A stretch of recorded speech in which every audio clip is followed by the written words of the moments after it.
This video will show you how to replace your front inner tie rod end on this Subaru Outback. This is part of your front steering and suspension, located behind your front wheel.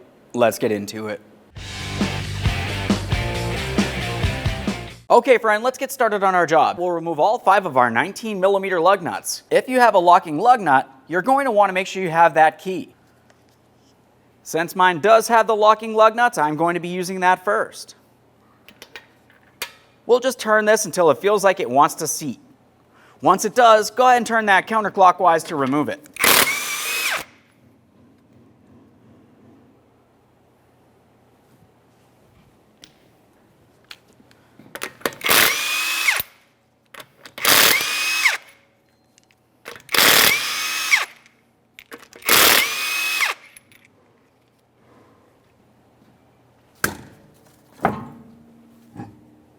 Now that we have the wheel off, we have a clear view of our outer tie rod end and our inner tie rod end. We're going to start right in the middle here. This is where our 19mm jam nut is. As far as the jam nut, we want to be turning that clockwise, so it turns in towards the inner tie rod end and away from the outer tie rod end. Now as far as the outer tie rod end, it has a couple grooves here. You can see them along the top and the bottom. We're using an 18mm for that. 19mm for that jam nut, as I mentioned, and we're going to break this free.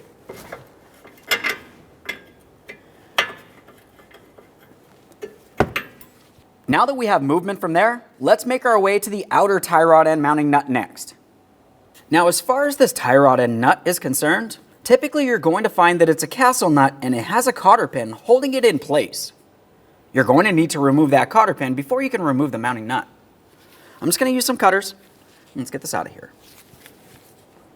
You can see an ear of that right up along the top on my application. This can be pretty much anywhere. It really depends on where somebody set it. Now my cotter pin is rusted in place. This is extremely common. If that is the case, we're just going to cut the cotter pin and then we'll continue on with that mounting nut.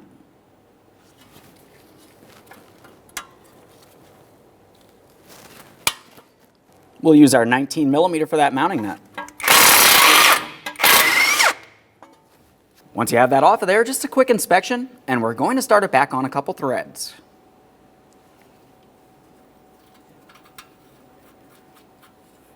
Now continuing on, we need to separate the outer tie rod end from our steering knuckle. To do this, we're going to cause vibration, and that should break this free. Once it does, it's going to drop down, and that mounting nut will prevent it from falling down and potentially hurting us.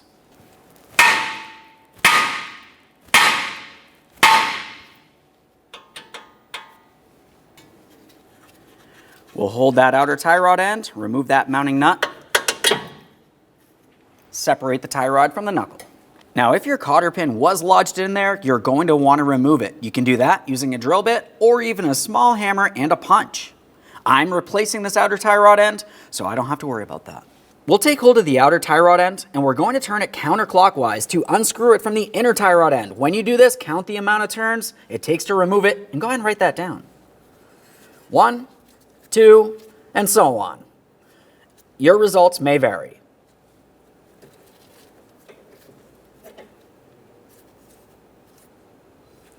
I had 19. As I mentioned, yours may be different. With the outer tie rod end out of the way, we're going to move along to our jam nut. We're going to remove that from the inner tie rod end. If you find that the inner tie rod end spins when you're trying to remove the mounting nut, you can use some locking pliers.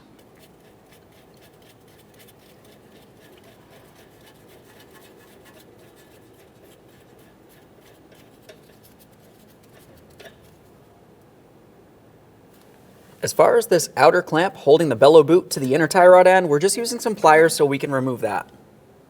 Now we're going to use a small pick so we can make our way in between the bellow boot and the inner tie rod end.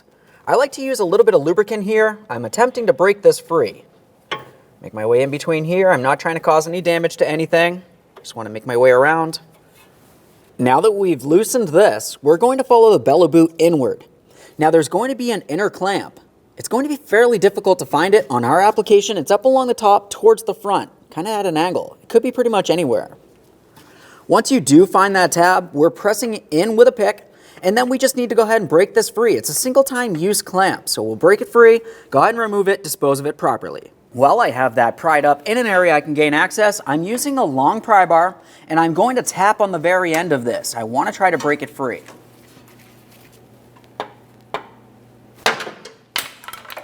There we are.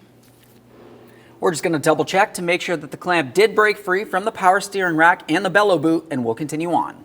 Once we have that inboard clamp broken free, let's take hold of the bellow boot, we'll give it a slight twist and pull it away from the power steering rack and the inner tie rod end. Slide this off of here. There it is, friend. A quick inspection and we'll set this aside. Obviously, we're going to remove that clamp.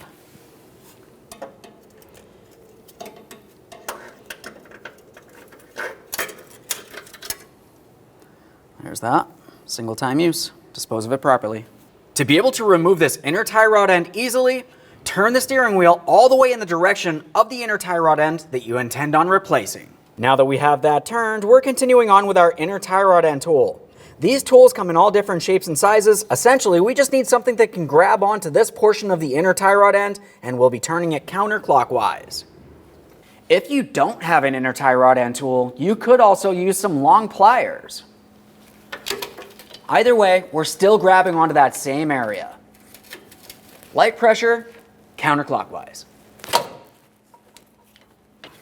We'll take hold of this and continue turning it counterclockwise until it's completely removed.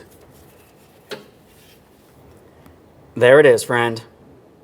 Prior to installation of any brand new parts, we like to make sure we clean and inspect any mounting surfaces. For the inner tie rod end, it connects onto the power steering rack, so we'll have to clean this.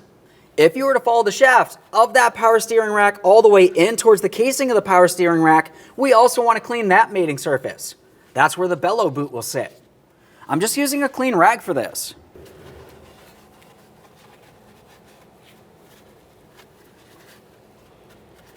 We want to give this a thorough inspection, confirm there's no miscellaneous rust or rot inside this area. The threads need to be in perfect condition. Now that I have that clean, let's reach a little bit further inboard and clean the rest of that power steering rack. After everything's cleaned and inspected, it's time for the installation of our brand new inner tie rod end.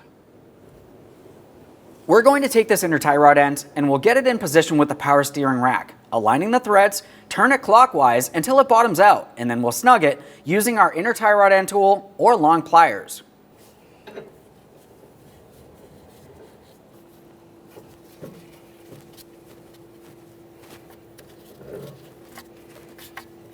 When you tighten your inner tie rod end, you want to bottom it out and then just take it a tiny bit further than that.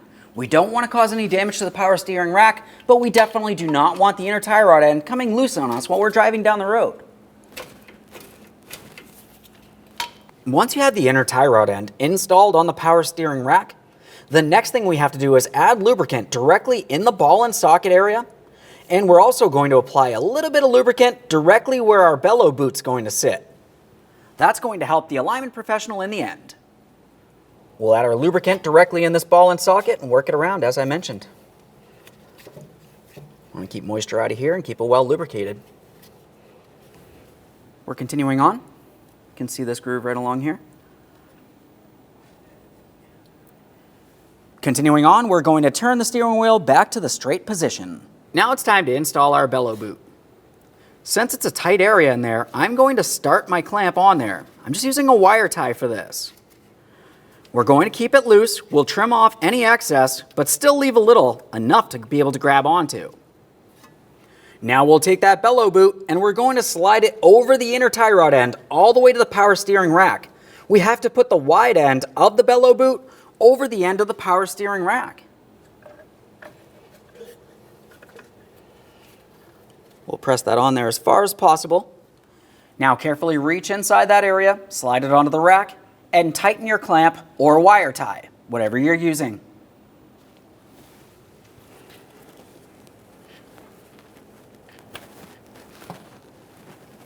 Now, of course, we just want to make sure we do have that onto the power steering rack as it needs to be, and I'm going to tighten my wire tie. For this, I'm just using some long nose pliers. I'll grab the ear of that. I should be able to twist it to snug it. We'll trim off any excess. Using some cutters for that. Try to get in here. There we are. Let's just double check to make sure that's secured in place. We'll continue on to the outer clamp next. Now we can install our outer clamp. If you're not reusing your original clamp, you can use a wire tie just like the inboard side there. Just go ahead and round it off, slide it over the boot itself, and then we're going to lock it down.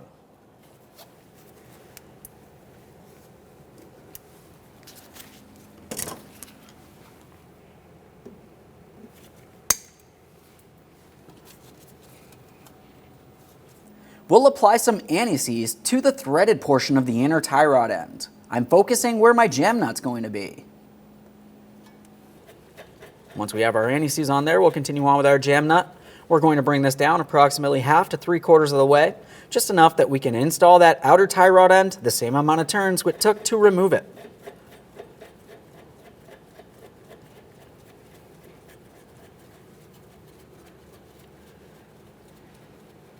We'll apply some anti-seize to this threaded portion of the inner tie rod end.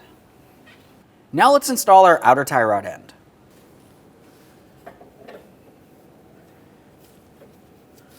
One, 2, 3, and so on. We want to make sure we turn this in the same amount of turns it took to remove it in the first place. There's my 18 turns. As I mentioned, your results may vary. Now let's just take that jam nut. We're going to turn it counterclockwise, drawing it towards the outer tie rod end. We just want it to meet up here. Now we can start installing the outer tie rod end into the steering knuckle. As we bring this up, we're going to want to make sure we install our mounting nut along the top. Now, since I'm replacing my outer tie rod end, my mounting nut actually has a neoprene locker in there. This isn't a castle nut like we originally had. If you're using your original outer tie rod end, you want to make sure you tighten and torque it properly. Once it's torqued, we need to make sure that we have the port on the tie rod end aligned with the slots on the castle nut. If it's not lined up, continue tightening till the very next slot is, and then install your cotter pin. Get this tie rod end in place. We're bringing it up to the steering knuckle. Now we'll continue on with our mounting nut. I have a neoprene locking nut, so I do not have a cotter pin that I need to contend with. We're going to snug this up and torque it to 20 foot-pounds. If you find when you attempt to tighten the tie rod end nut, it wants to spin on you, go ahead and carefully use a pry bar underneath your outer tie rod end. We're prying up against our lower control arm, applying upward pressure. Snug that nut.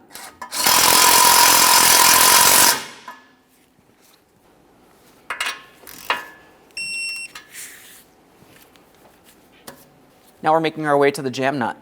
We're going to turn this counterclockwise until it hits up against our outer tie rod end. We'll use a 22mm for the jam nut, and you can use some pliers if necessary to hold that tie rod end still.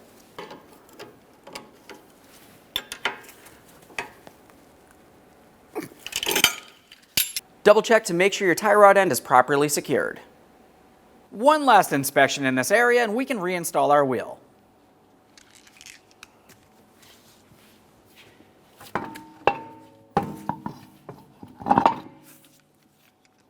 Once you have that in place, you're going to continue on with all 5 of your 19mm lug nuts. If you do have a locking lug nut, you want to use that as well. We'll start them on, snug them up. Get the wheel back on the ground, and the torque for each of these will be 90 foot-pounds.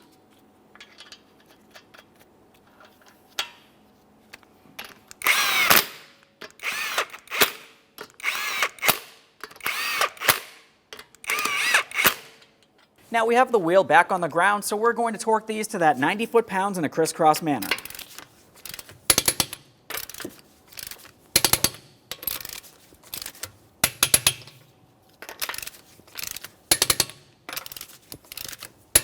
The next thing you want to do is safely make your way down to your local alignment shop. Thanks for watching. When only the best will do, demand TRQ. The only company that lets you view before you do. TRQ is committed to offering the highest quality aftermarket auto parts that are engineered for peace of mind. Thanks for using and viewing with TRQ.